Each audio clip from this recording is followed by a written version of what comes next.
Hello, good morning. This is Mr. Adv A.S.Khan from Pune, Maharashtra State, India.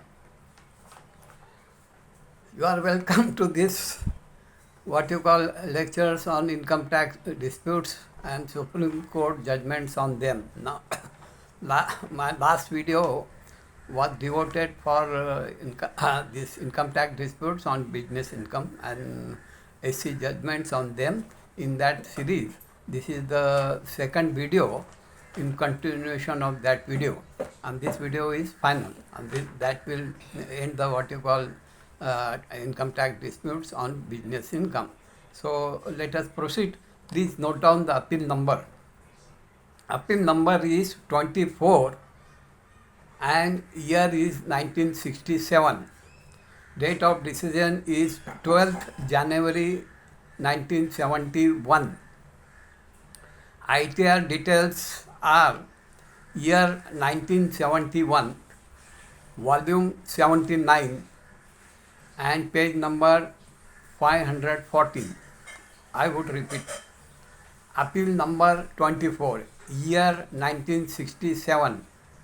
Date of decision 12th January 1971. ITR details year 1971, volume 79 and page 514. The facts of this case are like this. First fact, assessee is in appeal. Assessee received technical know-how from a foreign company. As per contract between assessee and foreign company, there was no mention about the party who would bear tedious liability. Department declared assessee as assessee in default and recovered tedious amount from him. Assessee wrote a letter to the foreign company asking for reimbursement of tax amount paid by him, which the foreign company refused, stating that the contract did not mention such liability for him. After refusal, assessee claimed this amount as bad debt, which the assessing officer disallowed. These are the facts. And what is the nature of disputes? The assessee says department should allow tax amount as bad debt or as business expenditure. The assessee side is like this. Department should allow this tax amount as bad debt or as business expenditure. What department says, tax liability was neither debt nor business expenditure, but it arose because of assessee's non-compliance of tedious provisions contained in the Income Tax Act 1961. This is the nature of dispute, and what assessee says and what department says. So that clashing point we got. Then question was framed like this, question of law before Supreme Court, Honorable Supreme Court, whether assessee can claim irrecoverable amount of TDS as bad debt, and if not, whether assessee can claim this amount as business expenditure. So that is the question of law before Honorable Supreme Court. Decision held, assessee can neither claim this amount as bad debt nor he can claim it as business expenditure. That is decision gone against assessee, and it is in favor of what you call revenue. Reasons. There are important reasons, logical and important reasons, and they are worth noting. So please carefully listen this and remember the reasons given for this question of law or for this decision. First reason, debt arising out of business or trade transactions can be written off as bad debt, but assessee's debt arose due to his failure to deduct tax at source from the payment made to foreign company. That is the first reason. Second reason, there are two parts here because Assessi's prayer before Honorable Supreme Court was like this. You treat as, allow me to claim as what you call bad debt, or allow me to claim as business expenditure. That was it. So first they have disposed of debt. It cannot be treated as debt because it has not arisen out of the business or trade transaction. As regard expenditure, what Honorable Supreme Court has to say, they have given the reason. Assessee knew tedious provisions when he entered into contract with the foreign company. Assessee knew tedious provisions when he entered into contract with the foreign company.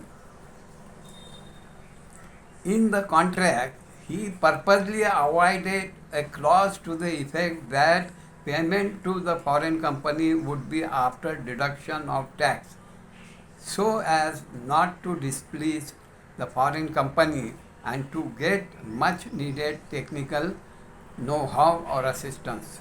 This is the they are giving reason like this.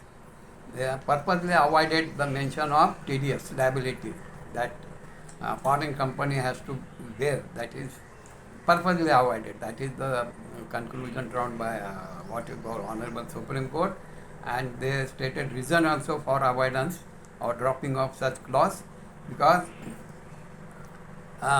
they don't that assessee never wanted to displease the foreign company and to continue to get this what you to receive this what you call technical much needed technical assistance from the company. So this is about business expenditure reason or explanation. Then so liability arising out of breach of law cannot be treated as business expenditure. So these are the very good logical reasons in support of their judgments. So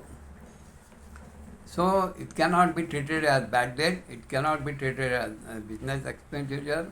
For bad debt, they say it has not come into existence because of trade transaction or business transaction.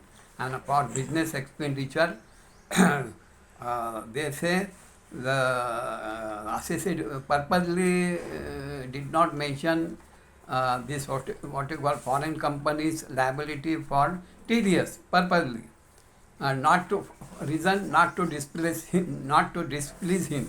That is the reason, and to he should get that what you call assessee should get assistant technical know-how from him.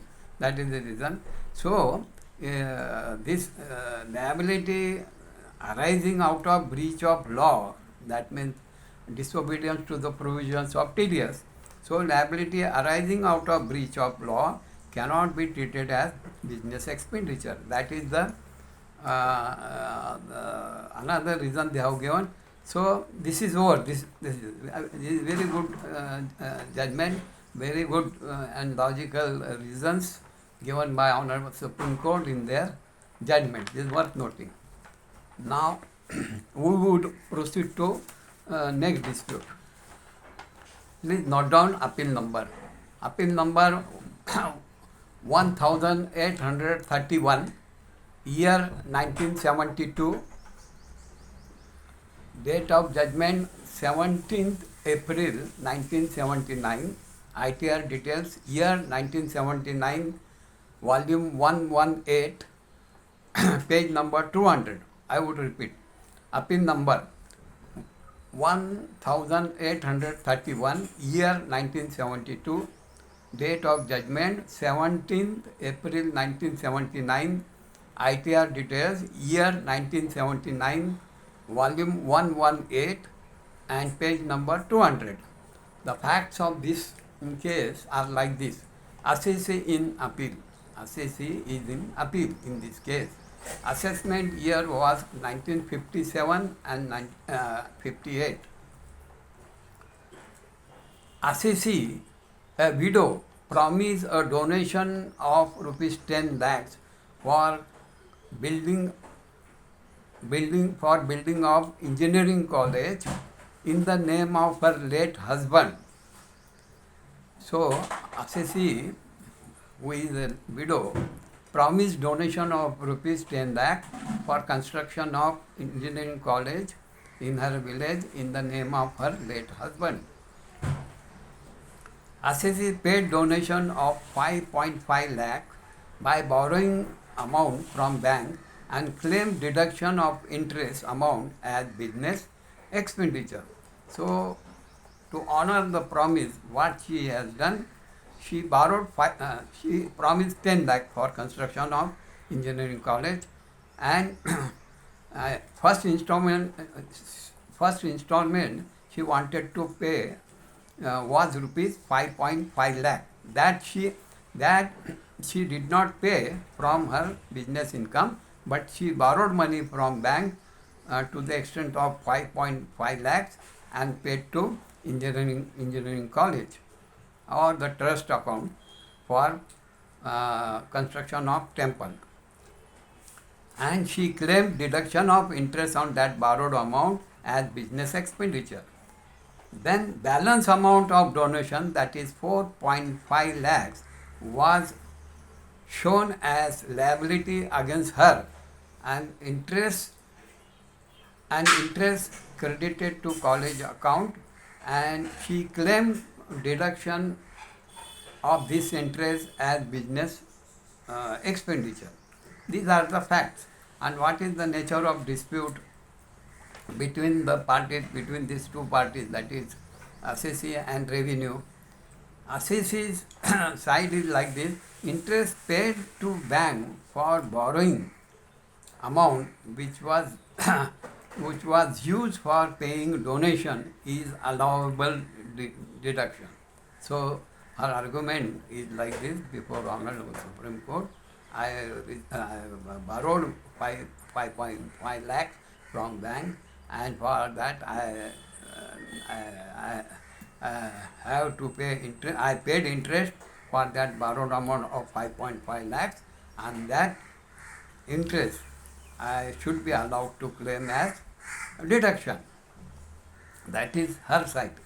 Then revenue, what revenue is telling? Deduction not permissible as borrowing amount was not utilized for business purpose. See, revenue, they are maintaining deduction not permissible because borrowing amount was not used for business purpose. That is the this revenues or department stand. These are the, this is the here we find there here find the clash between these two parties.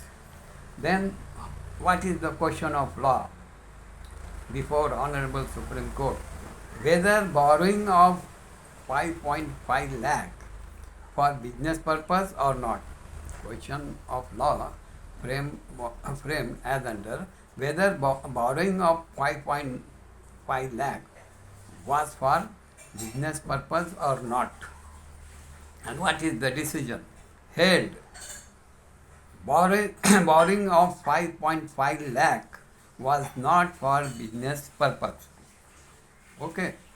Now, what are the reasons given by Honorable Supreme Court? So, first, all are logical and good. Supreme Court means final what you call judicial forum, and their whatever they decree or they decide or judgment given, that is binding on all high courts and all courts. So, they are very careful. They analyze every case very minutely, very carefully, and then they conclude. Anything comes in their way of deciding the case or issue, they ask for the information from the lower judicial authority, that is Tribunal, High Court. like this, or assessing officer. And then when they are satisfied, everything is with us, and they read everything, and then they give the judgment, and then they give the what you call reason. So because their judgment is binding on all courts, so casually they cannot handle the casually they cannot handle the case and give judgments. Okay, so reasons are like this, that their decision is like this: borrowed amount of 5.5 lakh was not for business purpose. So they answered the question whether it was for the donation, borrowed amount was for business purpose or not. So they gave the judgment, no, it is not, it was not for business purpose, and reasons are like this: no proof to show that assessee was under business compulsion to make donation.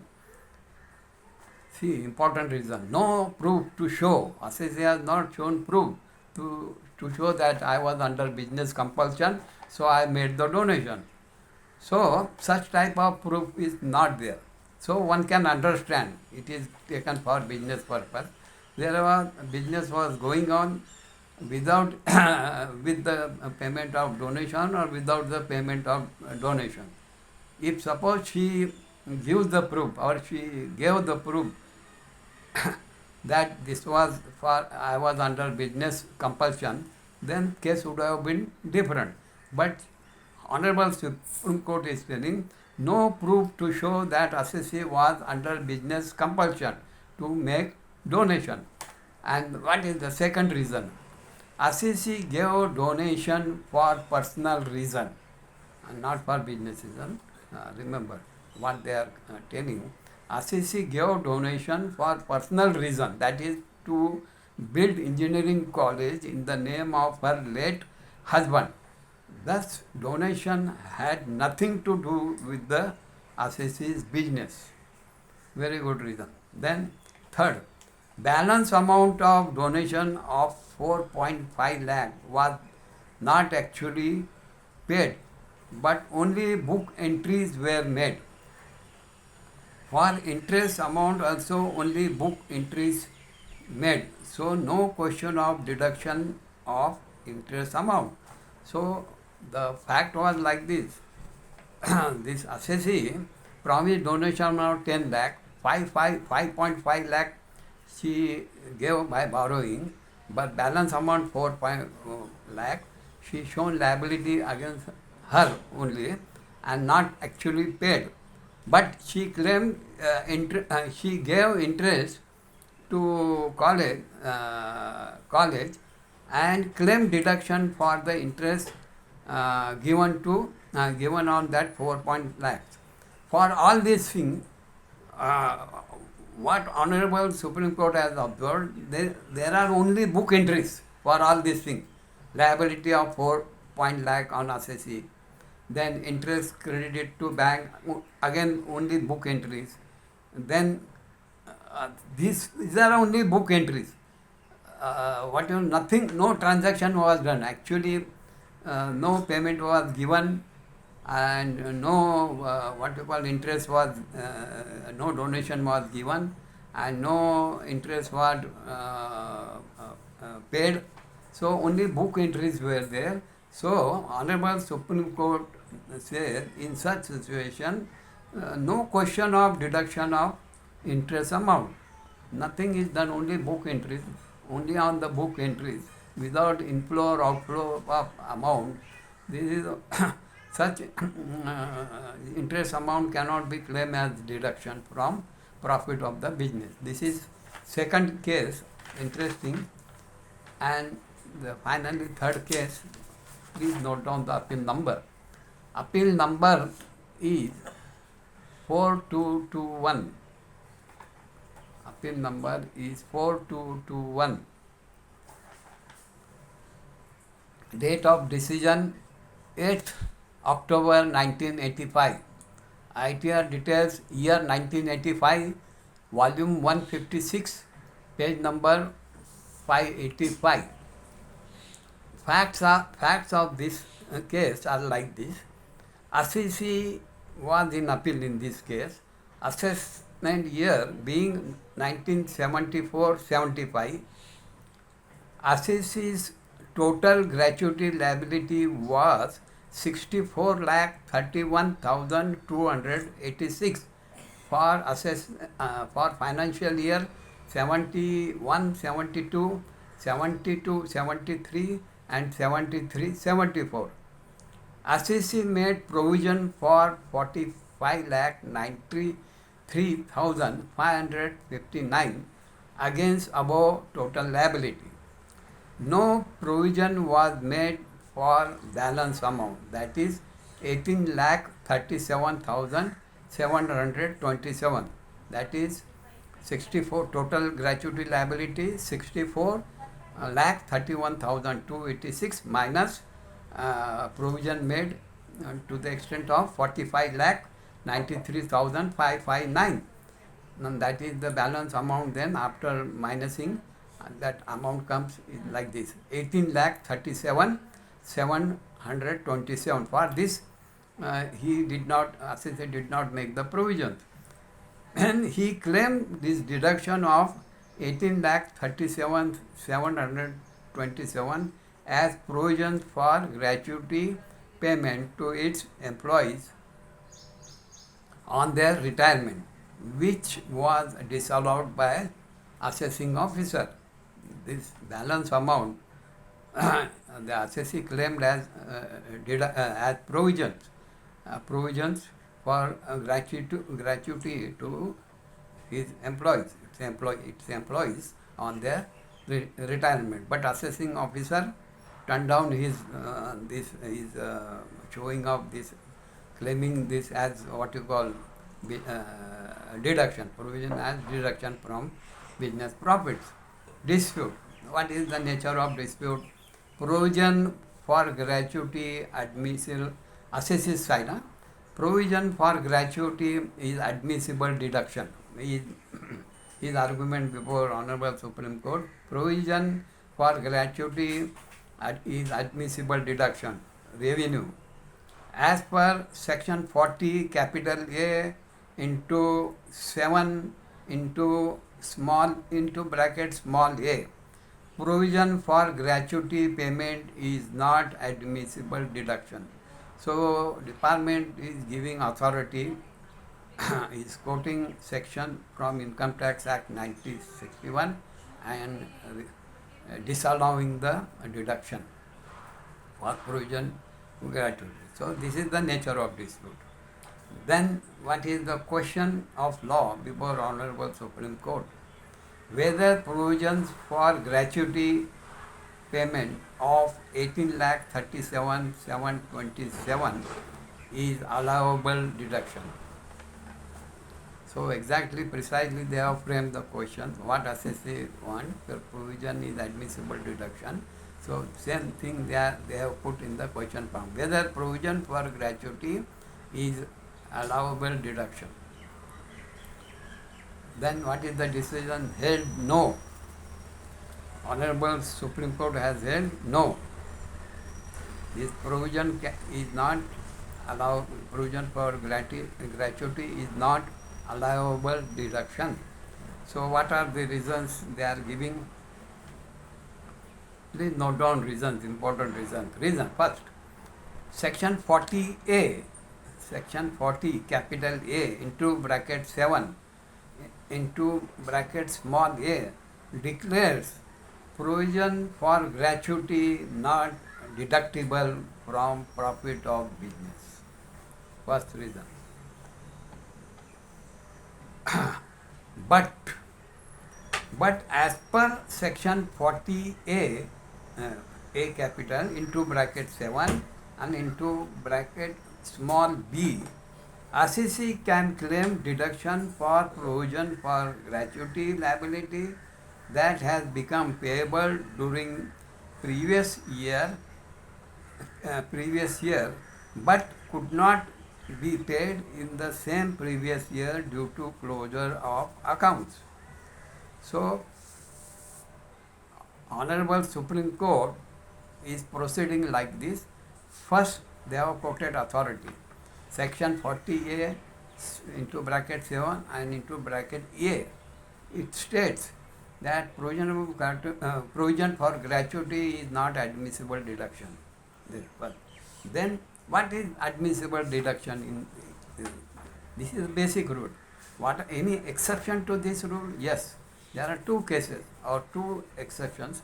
In two cases, assessee can claim deduction for provision for gratuities. And what are those two categories or cases?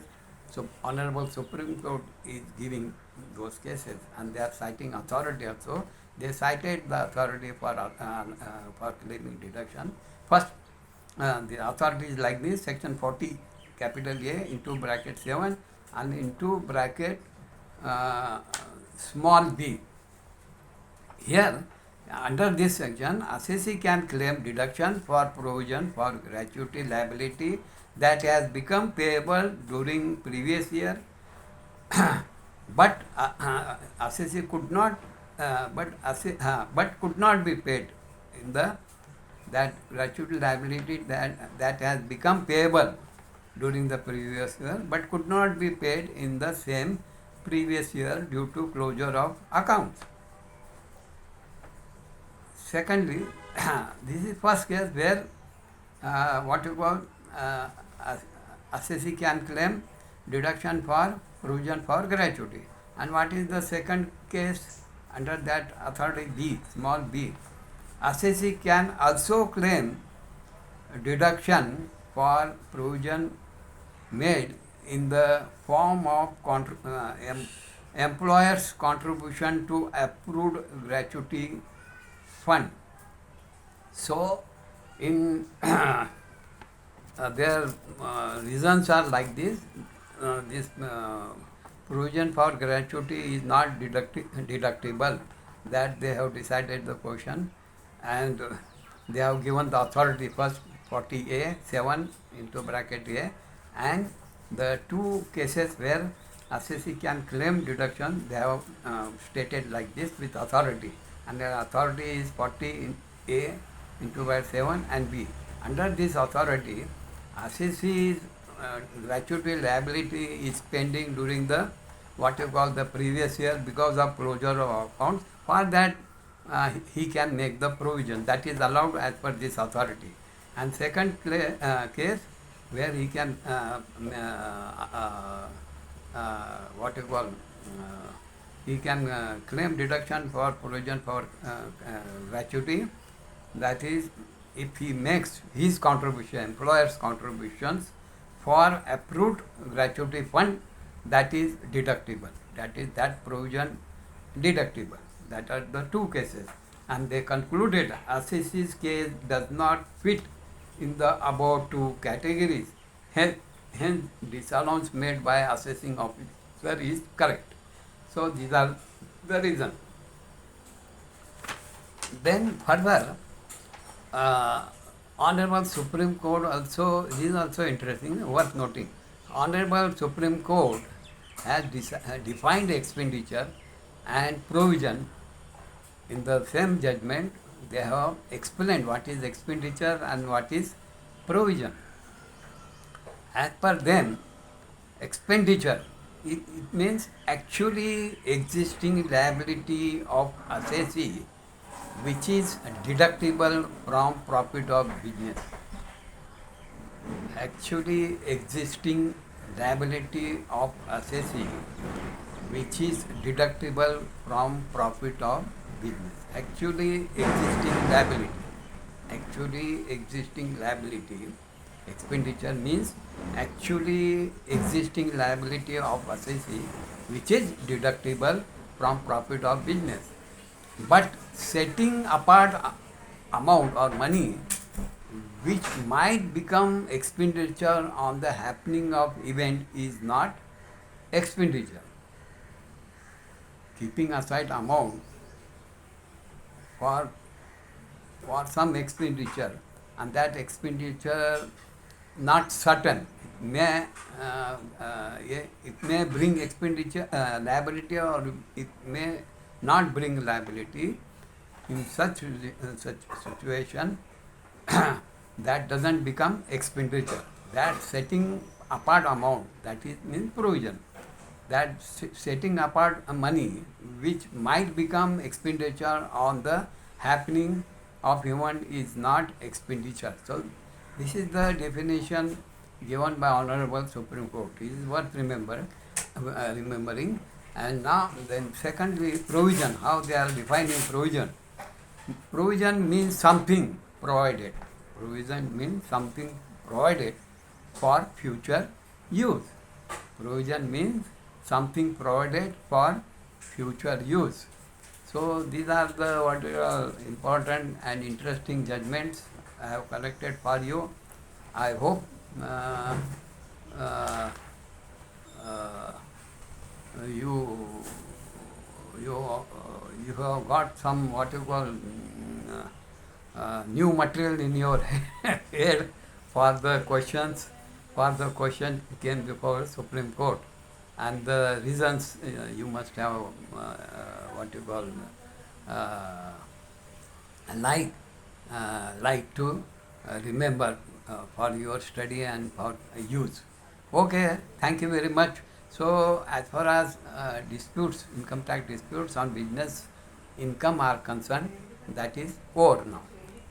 Next video, which would come as early as possible, we would talk about what you call income tax disputes on capital gain. Income tax disputes on capital gain and SC judgments on them. Okay, till that time, wait, and thank you very much for watching this video.